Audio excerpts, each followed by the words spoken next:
Սաղմոս 28 Տեր, դեպի քեզ եմ կանչում, իմ վեմ, լուռ մի կենա ինձանից, որ չլինի, թե դու ինձանից լուռ կենաս, և ես գերեզմանի մեջ մտնողներին նմանվեմ, լսիր իմ աղաչանքի ձայնը, ես դեպի քեզ աղաղակելիս, երբ որ իմ ձեռքը բարձրացնեմ դեպի քո սուրբ խորանը, մի կորցնիր ինձ ամբարիշտների հետ և անօրենություն գործողների հետ, որ իրենց ընկերների հետ խաղաղություն են խոսում, բայց նրանց սրտերումը չարություն կա, տուր նրանց իրենց գործերի պես և իրենց վարքերի չարության պես, իրանց ձեռքի գործերի պես, տուր նրանց, իրենց հատուցումը դարձրու նրանց, որովհետև միտք չեն դնում Տիրոջ գործերին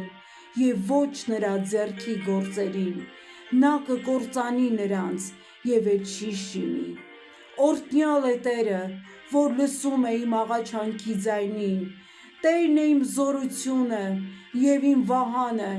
իմ սիրտը նրան է հուսացել, և նա ինձ օգնություն եղավ, իմ սիրտը ցնծում է, և ես իմ օրհնություններովը փառաբանում եմ նրան, Տերն իր ժողովրդի զորությունն է,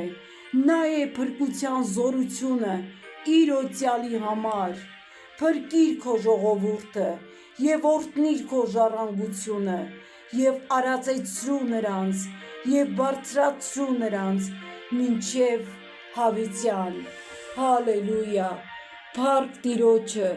փառք ամենակարող Աստծուն մեր փրկության և հավիտենական կյանքի համար, շնորհակալ ենք Տեր, որ դու զորություն ես տալիս, որ օրհնում ես մեր կյանքի բոլոր օրերը, շնորհակալություն Տեր, քո թանկագին սուրբ արյան համար, որ հնարավորություն ունենք ամեն օր մաքրվելու Տեր ջան, շնորհակալություն ենք հայտնում քո ներկայության համար, որ մեր ձեռքը բռնած տանում ես մեզ Տեր, թեկուզ անապատների միջով անցնենք, բայց դու մեզ հետ ես, թեկուզ ջրերի միջով անցնենք, բայց դու մեզ հետ ես, թեկուզ դժվարությունների միջով անցնենք, բայց դու մեզ հետ ես, շնորհակալ ենք Տեր, քո սուրբ անվան համար, հալելույա, ամեն